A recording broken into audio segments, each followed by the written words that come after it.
1 and 7.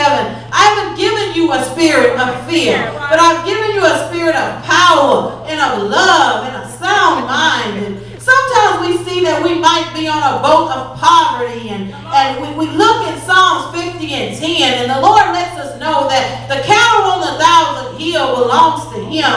And we look on over and He lets us know that you are a lender and you're not a borrower, and you are the head and you're not the tail. And we go on, and sometimes we get into a boat of doubt. And if I look over at Proverbs 3, 5 through 6, He said, trust in the Lord with all of your heart. Lean not to your own understanding, but in all your ways acknowledge Him. And if I go back to our passage there in Matthew 14, and I want you to look just for a few minutes at verse 28, and Peter makes a request unto the Lord. And Peter says, if it's really you, Lord, then tell me to come out to you on the water.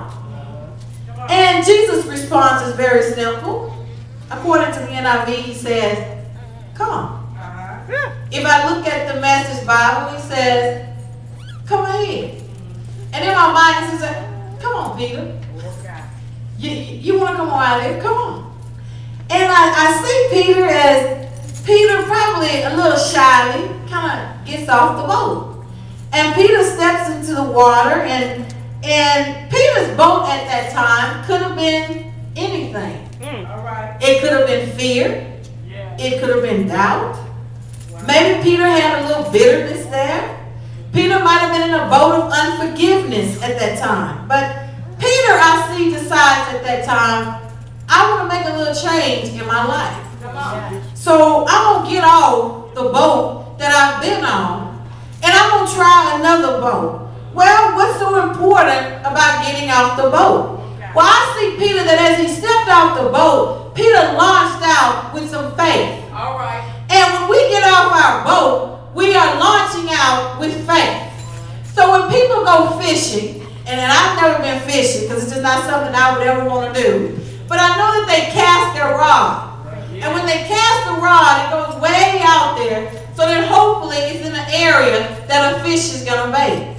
And so I see Peter as saying, I'm tired of the things that I've been going through. And I've been sitting on this boat a mighty long time. And I've been looking at the same people for a mighty long time. And, I've been associating with the same people. And I'm not seeing no change take place. And I was just in the midst of a miracle that I can't even explain. And I just don't understand how this man took this little bitty fish and this little bitty loaves and simply raised them up toward heaven and said, bless it. And all these people were fed. And I'm a little in awe right now as to what really went on. And why am I still sitting here on this boat when I'm in the midst of a man who just doesn't like anybody else and can do some things that can't nobody else do?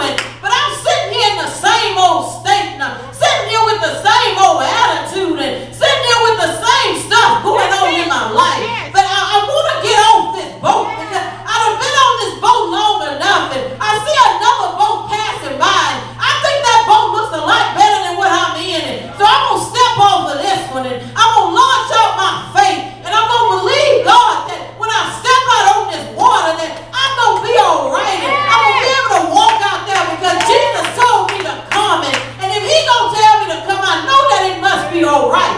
So I see Peter as stepping off of the boat, and as Peter begins to walk across the water, he's looking at Jesus, and he has his eye on the prize. And I know that as we sit in the midst of the service and we're among the saints, our strength and our faith is built. And in our spirit, man, we begin to make some promises, and we begin to make some vows because we see another boat, and we're like, God, I know that I can conquer the world. But when we walk out the door, we get a little weak in our faith. But how does this relate to Peter? Because as Peter continued to walk on the water, Peter got a little weak in his faith. He kind of looked down for a minute and didn't look up, and he saw the waves just turning. And in our lives, we go through tornadoes, and sometimes that little tornado wind turns into hurricane force winds, and then sometimes a hurricane becomes a tsunami, and we look at those waves and they're slapping against our ankles, and then eventually it's at your calf, and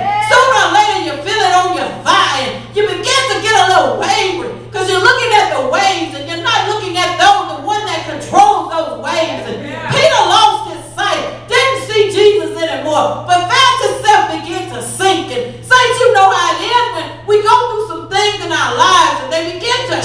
us. And they shake our foundation. And we get a little wavering. You say, Lord, I trust you. But I feel some waves at my ankle, God. God, I trust you. But I feel something slapping against my leg. God, I trust you. But it's all the way to my thigh, God. God, I'm standing on your word. But Lord, it's at my waist, God. I feel like I'm going down. Don't think I'm going to make it. God, I'm going to give up. I'm just going to throw in the towel. And then all of a sudden, you feel something grab your hand. All of a sudden, you feel something grab your wrist. And God said, Peter, I coach you. He reaches on down, saying, just like with us, when we're going down, we think for the last time. When you feel like you're drowning, don't see nothing around you but water. Don't see anything around you but destruction. God said, I got you right there. I'm not going to let you fall. I told you to come on ahead. Why would I tell you to come if I'm going to let you lose and you're going to sink? So he grabs Peter by the hand. And then I'm amazed because when he picks him up, he stands in there and said, oh, you of little faith. Oh, if you look at another verse, it said, oh, you faint-hearted. Well, what is he talking about? Peter, what happened to your faith? You don't have to have the faith of Abraham. God tells us if it's the size of a mustard seed. But I believe the Lord is saying, get off the boat. Increase your faith. You say you believe in me. Walk the talk that we're talking. Walk the talk that we're talking. We talk about faith. Bishop is teaching us according to your faith. Be it unto you. But where's your faith? Launch out your faith. I remember many years ago, Bishop preached a message entitled Launch Out into the Deep. And when I was studying this, I began to think about that. And I began to think about that message. And I said, God, but we don't want to go deep. We don't want the water up to our neck. Because then we get really scared. We begin to feel like we're drowning. And I began to look at people who drown. And I know that the one reason why they drown is because they become scared. Don't think they can make it. Everything that they were taught, when they've gone through swimming lessons or whatever, leaves their mind. And they become frightened. And I said, God, that's how we are in our faith. When it's time for us to launch out and to do greater, because that's what you want us to do, we get shaky because we feel that water is right here. And then eventually it might hit my chin. So I get a little nervous and I lose sight of the faith that you've given me. And God says faith is the substance of things hoped for, the evidence of things not seen. You're not going to see it. That's not faith. If I see it, I will know it's already there. But to have faith and to get off the boat that you're in, you got to launch your faith out, saints. We have to trust God. Faith says, forsaking all, I take him. Forsaking all, I take him. So what is it that we're losing sight of? Just like Peter, we're taking our eye off the prize. Jesus is the prize. It's not about the material thing. And I can tell you this, because truly I know I was the first person to tell anybody, I don't have that kind of faith. All right. I don't have that kind of faith. God said a mustard seed. I feel like that was enough faith. Yeah. And for so long, that was my crutch. I don't have that kind of faith. Yeah. You know, I said, oh, you can do it. I don't have that faith.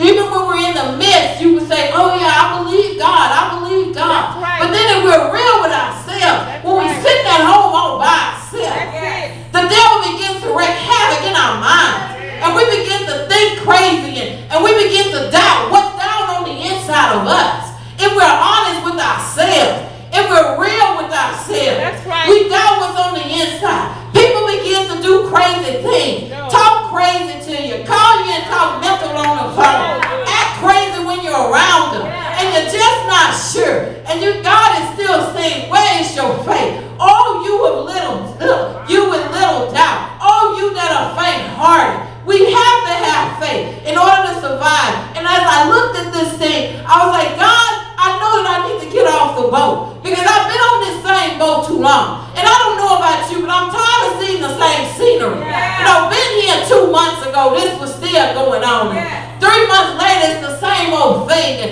you know, we get a little calm in the storm.